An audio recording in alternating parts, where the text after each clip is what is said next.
Hello, you're with Calling All Stations. Thought I'd stand up today for a change. Right, what we're going to do for you today, I've prepared a little video.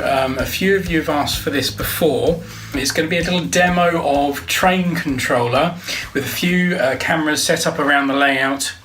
So you can see a screenshot of TrainController doing its thing and see how that's interacting with the layout and see how the trains are going to move around the layout with 3 cameras. You're going to see a Hornby L1 with a push-pull formation behind it. Not prototypical, I know, it's just a bit of fun. I thought we'd have something a little bit different on the layout. You're going to see a pair of Class 20s hauling a short tanker train and a Class 101, the Network Southeast sound model that we saw in the Meet the Fleet video last time. So without further ado, let's take a look. So I've got a pair of schedules to show you. Basically what's going to happen is there's 2 separate schedules. There's one that says take whichever train is in Woodford Wells and deliver it to Croxley West via Fiddle Yard 1, and the second schedule is take whichever train is in Croxley West and deliver it to Woodford Wells Platform 1 via Fiddle Yard 2. This means we're always getting left hand running in the Fiddle Yard, which is nice and prototypical. We don't have to do that, of course. We can tell the computer to use either Fiddle Yard if we so desire, but this is a nice addition to show you how TrainController manages those 2 schedules. Basically there's a condition in the schedule that says once one is complete, then run the next one. So once the Class 20 pair has got to Woodford Wells, it will have completed its Croxley West to Woodford Wells schedule.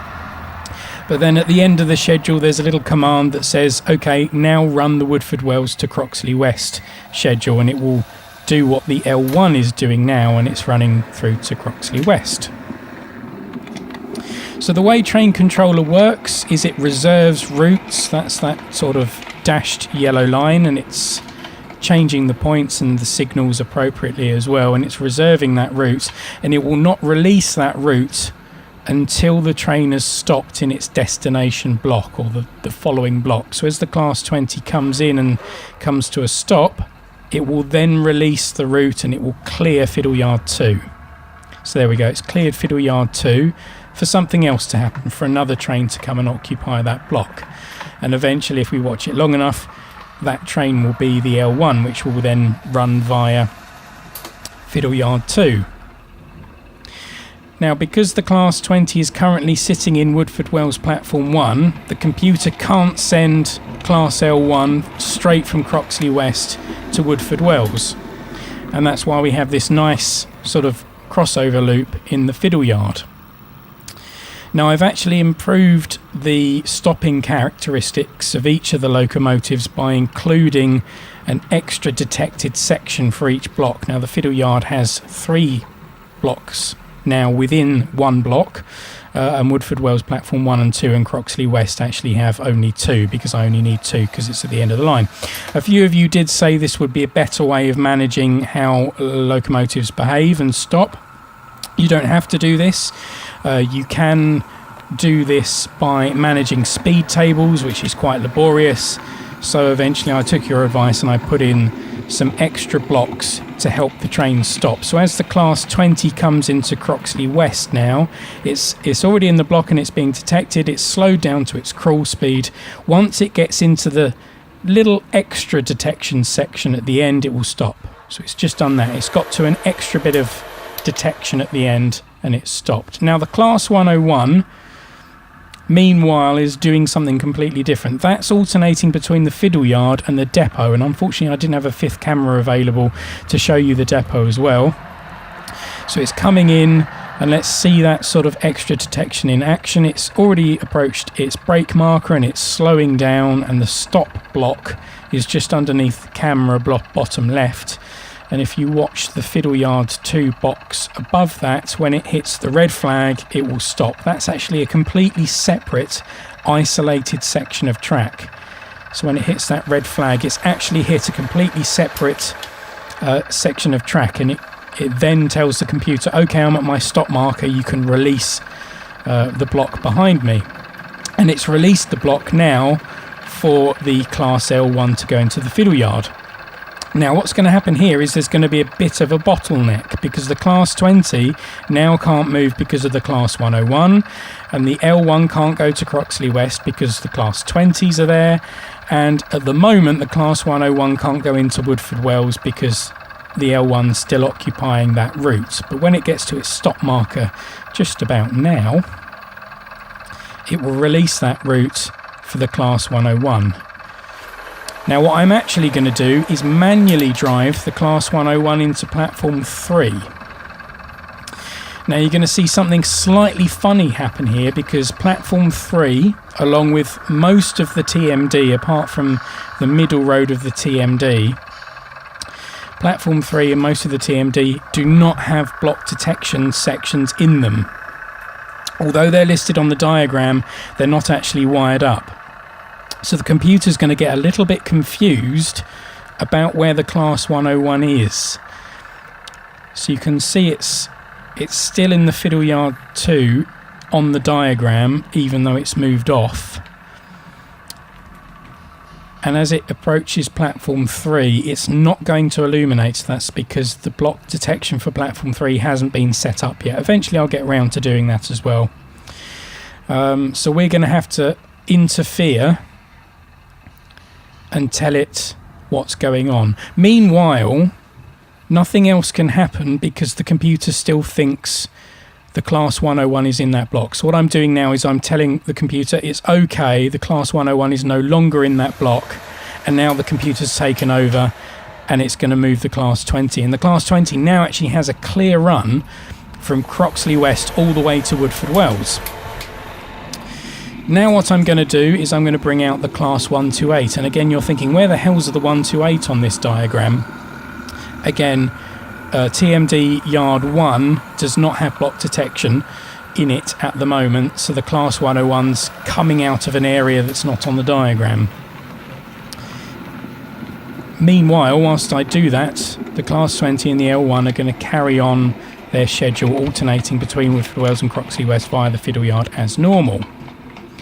And because the route I've selected manually there for the Class 128 to enter Woodford Wells is not interfering with Platform 1's route, the computer can carry on with the Class 20 and L1. Now you'll see that Woodford Wells Platform 2 is illuminated red. That's because the computer can detect the Class 108 but doesn't know where it's come from. So I'm there dragging in the Class 108 to tell the computer that's the train that's now in the block. And I'm now telling the computer to operate the same schedule that the 101 was on before. And now the Class 128 is now under control of the computer. So you can kind of see how you can use TrainController to just run some automatic schedules, and you can leave it going indefinitely, or you can kind of interrupt it halfway through and do some manual movements, and the automatic schedules are still going to carry on behind it. And until you release the manual schedules, the automatic schedules won't run. You won't get any accidents. So the 128 has now gone off to the depot, and unfortunately you can't see that, but you can see it on the diagram. It's gone into Yard Road 2, that is. Meanwhile, of course, the Class 20 and L1 still carry on to do their alternating between Woodford Wells and Croxley West. So the next thing that's going to happen is the Class 128 is going to go back to Platform 2. And let's see again how the Class 20 and the L1 behave going through the fiddle yard. So both those trains want to go to their destination. So the L1 actually wants to carry on to Croxley West, but it can't because the Class 20 is still occupying that block, and it will continue to occupy that block until the Class 20 enters Fiddle Yard 2 and stops in Fiddle Yard 2 or reaches its stop marker. It can carry on if it's got a clear run. That's actually what's going to happen here, is the L1's going to get to its stop marker and clear the route behind it, allowing the Class 20 to actually speed up and carry on into Woodford Wells without having to reach its stop marker and stop completely. So there we go, the Class 20 is now going to pick up speed and head into Woodford Wells. Meanwhile, the Class 20 has released the block behind it, meaning L1 can carry on to Croxley West.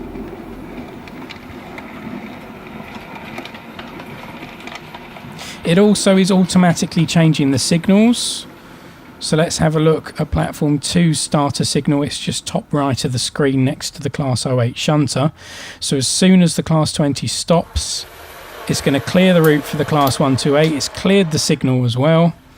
And the Class 128 is going to move to the fiddle yard. Now, the signal is kind of attached to the block. So really, what I'd like it to do is reset to red once it's left Platform 2, but unfortunately this is a feature you of course have to pay a little more for. So the signal is not going to go back to red until the Class 128 reach its stop marker in the fiddle yard, which is just done, and the signal's gone back to red.